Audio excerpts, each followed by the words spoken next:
캄보디아에 간 자녀들이 연락이 안 된다거나 납치가 의심된다는 신고가 이어지고 있습니다. 이런 가운데 SNS상에는 캄보디아에 오면 수천만 원의 큰 돈을 벌 수 있다는 유인 글이 넘쳐나고 있다고 하는데요. 대체 캄보디아에서는 무슨 일이 벌어지고 있는 걸까요? 세상에 일어나는 각종 사건, 사고와 그 이면의 이야기까지 들여다보는 시간입니다. 이주의 사건, 강력팀 형사 출신 박성배 변호사와 함께합니다. 어서 오십시오. 안녕하십니까. 안녕하십니까. 오늘 이주의 사건은 이 한 사건만 좀 다뤄보려고 합니다. 워낙에 큰 사건이고 또 이 규모가 커질 우려도 있기 때문인데 일단 바로 캄보디아에서 범죄 조직에 의해서 한국인 대학생이 이 고문을 당하고 또 숨진 이 사건 관련입니다. 일단 오늘 드러난 내용부터 짚어보면은 숨진 한국인 대학생 통장에서 수천만 원이 인출된 정황이 이제 드러났다. 그래서 경찰이 이 자금 흐름을 추적 중이라고요. 20대 대학생 박 씨가 지난 8월 8일 캄보디아에서 사망한 채 발견되었습니다. 애초에 지난 7월 17일에 취업 박람회에 다녀오겠다며 가족들에게 말을 남기고 캄보디아로 출국했는데 7월 26일경 한국계 중국인이 이 박 씨의 가족에게 전화 연락을 해와서는 이 박 씨가 사고를 쳤다면서 5천만 원 이상을 송금하라고 요구해 옵니다. 이 요구를 들어주지 않은 채 시간이 흘러왔는데 결국 8월 8일 사망한 채 발견되고 말았습니다. 경찰이 관련 사건을 수사하는 과정에서 이 박 씨의 계좌에서 수천만 원이 인출된 정황이 파악되었습니다. 박 씨가 캄보디아로 넘어가는 과정에서 취업 사기를 당했거나 나아가 원하든 원치 않았든 보이스피싱에 연루되었을 가능성이 강하게 대두되고 있습니다. 현지 범죄 조직과 연계된 국내 범죄 조직 수사에 박차를 가하고 있는데 경찰은 일단 인출된 자금에 연루된 인물이 적어도 3명 이상은 되는 것으로 보고 있습니다. 3명 이상이요. 보통 이 보이스피싱으로 취득한 현금을 인출하는 과정에서는 단순 인출, 나아가서 계좌이체, 나아가서는 상품권이나 가상화폐로 환전하고 추후에 다시 한번 현금을 인출하고 송금하는 등 여러 단계를 밟게 됩니다. 이 단계 3명 이상이 연루된 것으로 보이고 이 단계를 밟아 나가다 보면 실제 현재 범죄 조직의 실체가 발견될 수 있지 않을까라는 기대를 갖고 있습니다. 지금 숨진 대학생, 근데 간 이유가 이제 같은 대학 선배 소개로 캄보디아에 갔다. 그런데 이 선배가 대포 통장의 모집책이었다는 건데 그러면 모집책이 있다는 것은 말씀하신 것처럼 여러 가지 단계, 총책도 있을 거란 말이에요. 거슬러 올라가면. 그러면 경찰은 지금 어느 부분에 지금 수사 초점을 맞추고 있는 건가요? 다행히도 이 사건은 이 박 씨에게 캄보디아에 가라고 소개한 대학 선배 홍 씨가 구속 기소된 상황입니다. 이 홍 씨는 전자금융거래법 위반으로 구속 기소되었는데 전자금융거래법 위반으로 구속 기소되었다. 전자금융거래법은 통장을 대여하거나 전달하는 경우에 처벌하는 조항입니다. 즉, 이 보이스피싱에 사용될 대포 통장 모집책이라고 단언해 볼 수 있는데 이 홍 씨를 통해서 사건의 실마리를 발견해 볼 수 있을 것 같습니다. 이 경찰에 따르면 수익금을 나눠 가졌다면, 즉 인출된 금원을 나눠 가졌다면 공범으로 볼 수 있어서 이 돈이 누구에게 흘러갔는지 유통 경로를 추적 중이라고 밝히고 있습니다. 보이스피싱 범죄 조직은 통상 국내에 있지 않고 해외에 소재하는 경우가 상당히 많습니다. 총책이 있으면 조직원들 전반을 관리하는 관리책이 있고 특히 이 모집책, 나아가서 현장, 즉 범죄를 벌이는 국내에서 조직원들을 모으거나 대포 통장을 수집하는 모집책이 존재합니다. 이 모집책은 국내와 해외를 왔다 갔다 하는 경향이 있습니다. 그리고 현지에서는 이 돈을 수집하는 수집책과 이 돈을 세탁하는 이 환전책으로 나뉘게 되는데 그중에서도 비교적 국내에서 활동하는 보이스피싱 범죄 조직 중 비교적 상단에 있는 홍 씨를 검거했다는 의미는 홍 씨를 통해서 박 씨가 연루된 현지 범죄 조직, 즉 현지 범죄 조직이 소지하고 있는 그 범죄 조직의 총책을 발견할 만한 단서를 어느 정도 확보했다는 의미가 됩니다. 충실한 수사, 즉 국내에서 벌어진 이 범행만으로도 보이스피싱 범죄가 충분히 이루어지고 있고 이 보이스피싱에 박 씨가 원하든 원하지 않든 연루되었으므로 수사가 필요하다는 취지로 캄보디아 수사당국에 접근할 필요가 있어 보이고 홍 씨를 비롯해서 적어도 국내에도 홍 씨를 비롯한 관련자들이 다소 소재해 있을 가능성이 높습니다. 이들을 통해서 박 씨가 어떠한 범죄 조직과 구체적으로 연관돼 있는지 추적할 필요가 강력하게 대두됩니다. 지금 함께 gat혀 있던 다른 피해자의 새로운 증언도 있는 게 범죄 조직에서 이름이 아니라 예를 들어서 용준아 이런 식이 아니라 물건처럼 불렸다. 21호. 여기서는 대체 어떤 일이 있었던 건가요? 40대 남성 A 씨가 박 씨와 함께 구금되어 있었다고 합니다. 이 A 씨의 진술에 따르면 이 우리나라 국민들 감금된 이후에 감금된 순서대로 번호로 불렸다는 것입니다. 더 이상 보이스피싱 범죄 조직은 이 조직원들을 감금한 이후에 서로 실명을 공개하지 않게 하고 있습니다. 더더군다나 핸드폰을 사용하지 못하게 하고 있고 자신이 하는 일을 발설하지 못하게 하고 있는데 이러한 이유에서인지 구금된 순서대로 번호로 불렀다고 하고 이 박 씨의 경우에는 21호로 불렸다고 합니다. 그럼 21번째 사람이었다는 거네요. 짐작한 거. 21번째 사람이라고 하고 A 씨에 따르면 모두 23명 한국인이 감금돼 있는 23호까지. 상황이었다고. 그렇습니다. 다행히도 이 A 씨는 이 박 씨가 사망된 다음 날 극적으로 구조되었는데 보이스피싱 범죄 조직은 전형적인 그 조직 형태를 갖추고 있습니다. 조직원들이 일을 하는 컴퓨터 모니터는 CCTV가 비추고 있고 서로 간에 휴대전화를 사용하거나 대화를 하지 못하도록 하고 있습니다. 실명을 사용하지 못하도록 함은 물론인데 이 과정에서 번호로 부르고 번호를 부르는 과정에서 은연중에 폭행과 감금 등의 범행이 자행되곤 합니다. 지금 숨진 대학생이 다른 조직으로 팔려오기 전에 녹음된 것으로 추정되는 음성 파일에는 폭행 정황도 그대로 담겼다는데 이 정도면 범단 아닙니까? 자, 이 영상을 보면 박 씨가 저는 거짓말을 하지 않는다고 아무리 항변을 해도 또 모른다 해라, 거짓말한다는 취지로 나무라면서 손을 대라 폭행의 전조 증상을 보이고 있습니다.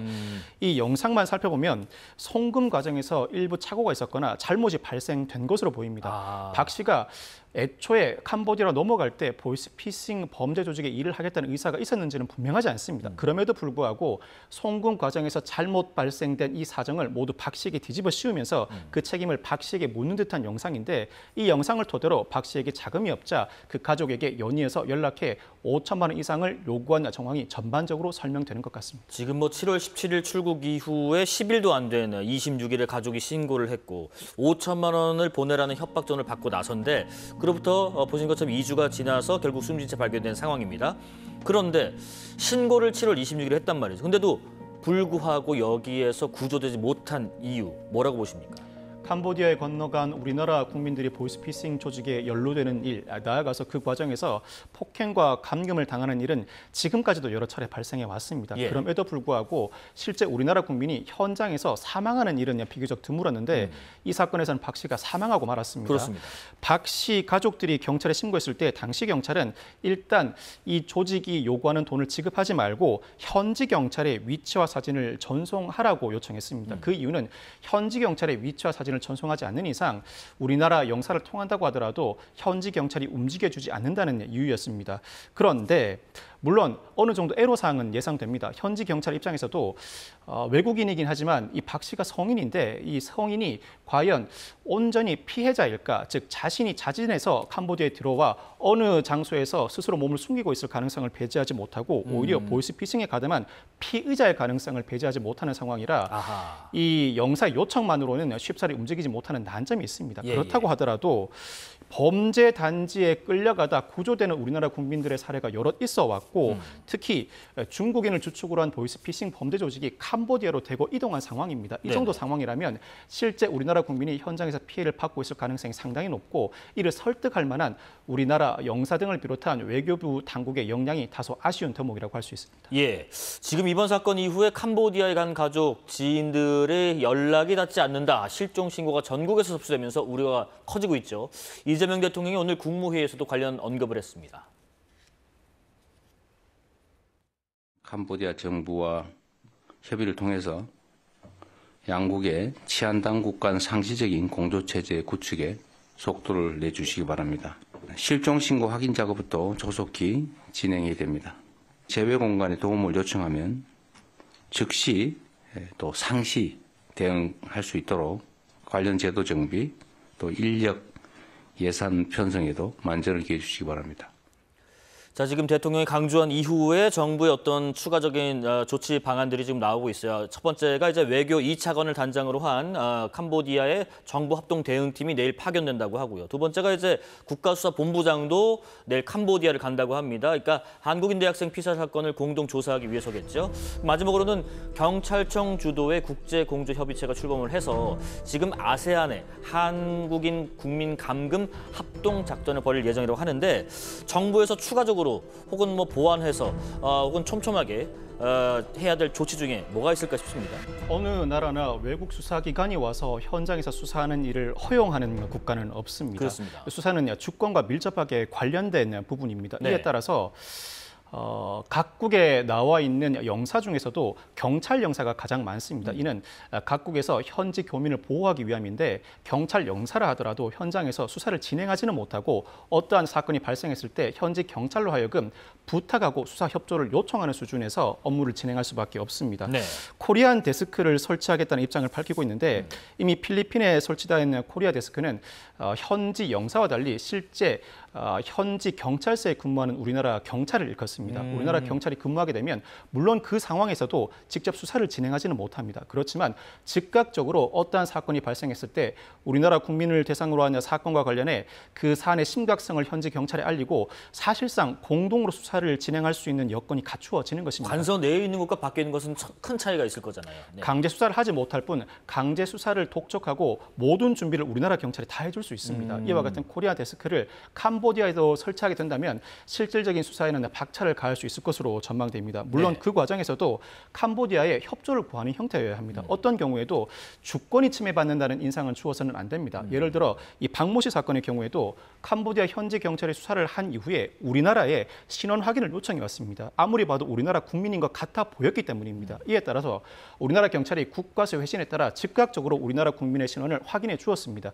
신원을 확인해 준 만큼 캄보디아도 그에 응대해서 즉각적인 수사를 독촉할 필요가 있어 보입니다. 예. 상호주의에 따라서 만약 우리나라에서도 캄보디아 국민이 이와 같은 피해를 입었을 때 충분한 수사를 다하겠다는 입장을 밝혀줌으로써 이 사건 수사에 박차를 가하도록 일부 조치를 취해야 하고 인터폴을 통한 협조도 필요한데 특히 캄보디아에서 발생하는 각종 사건은 다국적 범죄인 경우가 상당히 많습니다. 예. 가해자도 다국적이고 피해자도 다국적입니다. 이렇다면 인터폴을 통해서 협조와 압박을 동시에 가할 필요가 있고 그 과정에서 언제나 서로 협조한다, 주권을 침해하지 않는 수준에서 충분한 준비를 다해준다는 인상을 남길 필요가 있습니다. 일단 현재까지 대통령실에서 파악한 캄보디아 현지에서 납치나 감금된 국민 현재 63명으로 파악된다고 밝혔고요. 또 하나가 지금 이 상황이 이렇다 보니까 캄보디아 여행 경보를 격상할지 여부를 지금 검토를 하고 있다고 합니다.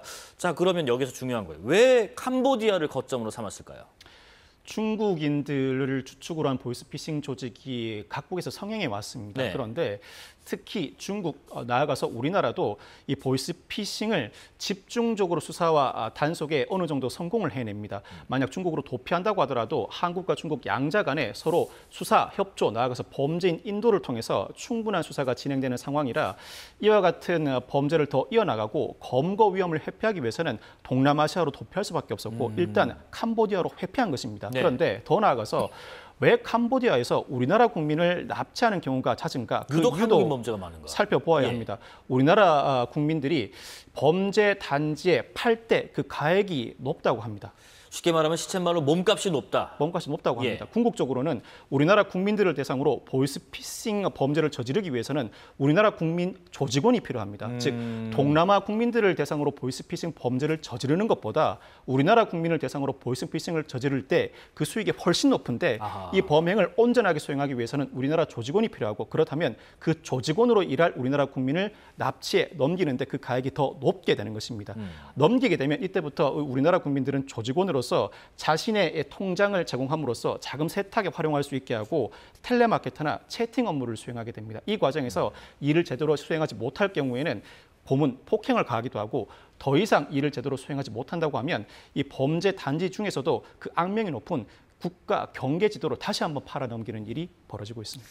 지금 그런데 이 상황이 지금 이렇게 심각한 상황인데도 불구하고 온라인에서 고수익 아르바이트를 미끼로 캄보디아행을 권하는 구인 글이 청년들을 노리고 있다고 해요. 지금은 또 상황 반영을 해서 구금 같은 거 없어요. 뭐 이런 것까지 단다고 하는데 지금 이런 글들이 굉장히 횡행하고 있나 봐요. 추석 연휴 말미부터 전 국민의 관심이 이 사안에 쏟아짐에도 불구하고 네. 바로 어제 온라인 커뮤니티에 이와 같은 캄보디아에서 텔레마케터로 일할 수 있다는 구인 광고가 올라오기 시작했습니다. 아하, 네네. 월 평균 1,500만 원에서 3,000만 원 수입을 올릴 수 있고 월 3천이요. 그렇습니다. 네. 지난달 직원 중에서 최고 월급을 받은 이는 4,500만 원을 수령하기도 했다라고 네. 밝히면서 빠르게 돈 벌어서 내 인생 되찾으시지요라는 광고 문구를 게재합니다. 말씀하신 것처럼 더 이상 이와 같은 감금 등의 일은 일어나지 않고 그와 같은 일을 자행할 필요도 없다는 문구도 병기하곤 하는데 네. 이와 같은 글이 어제 올라온 것도 충격입니다만 어제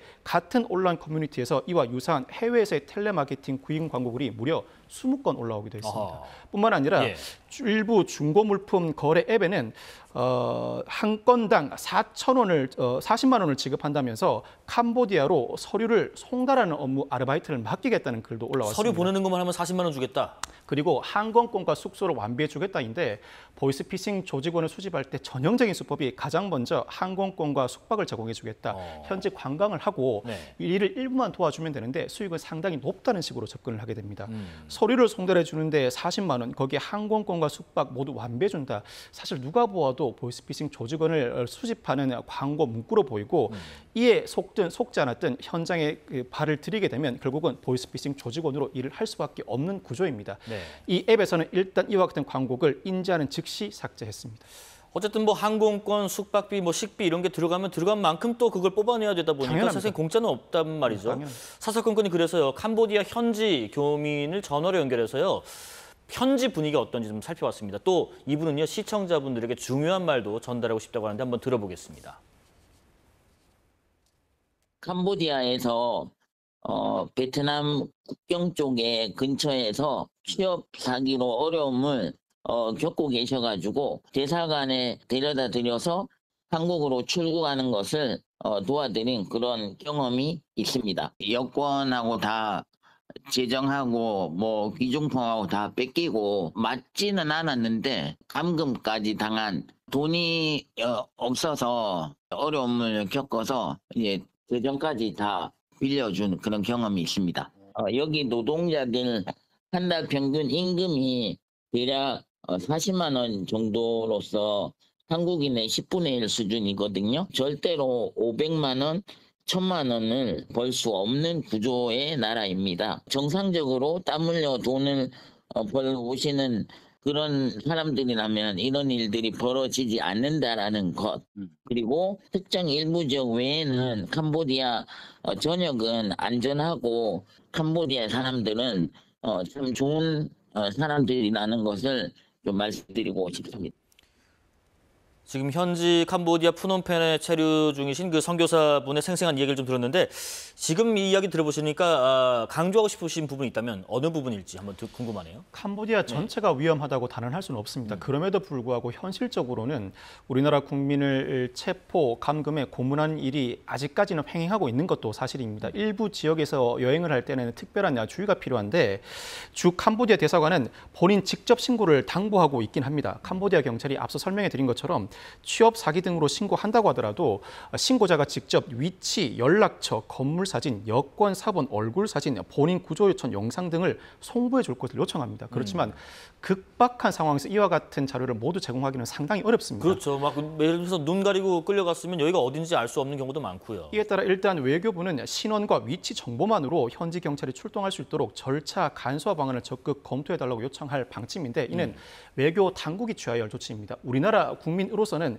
일단 캄보디아 등 외국으로 출국할 때는 외교부 앱 해외 안전 여행자 등록을 미리 해둘 필요가 있습니다. 이 앱에 등록을 해두면 긴급 상황이 발생했을 때 즉각적인 지원을 받을 수 있고 위치 전송을 실시간으로 가능하게 할 수도 있습니다. 급박한 상황에 즉각 대응할 수 있도록 사전 준비를 갖춘 상태에서 해외로 출국할 필요가 있어 보입니다. 예, 지금 말씀하신 거 좀 잘 생각해 보시고요. 그리고 만약에 캄보디아로 출국한 가족이나 지인이 지금 연락이 닿지 않는 상황이다. 그런데 사정을 들어보니까 이런 사기 어떤 범죄 연루가 돼 있다 해서 이걸 신고해도 되나 마나 지금 만약에 이런 상황이 접한다면 어떤 조치를 선행적으로 가족이나 지인이 취하는 게 좋을까요?